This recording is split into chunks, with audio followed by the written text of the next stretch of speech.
Chris may nilulutong bagong show, Magbabalik TV na.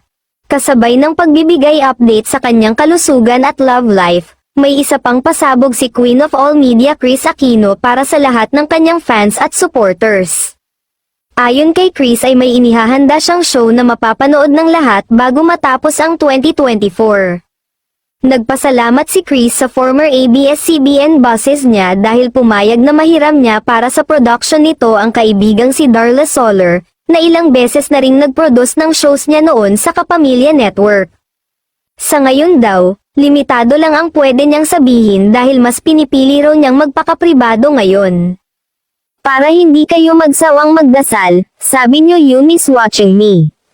I want to thank my former ABS-CBN bosses for allowing Jasmine and Darla to work with me on a show which will launch before 2024 ends, pagbabahagi ni Chris.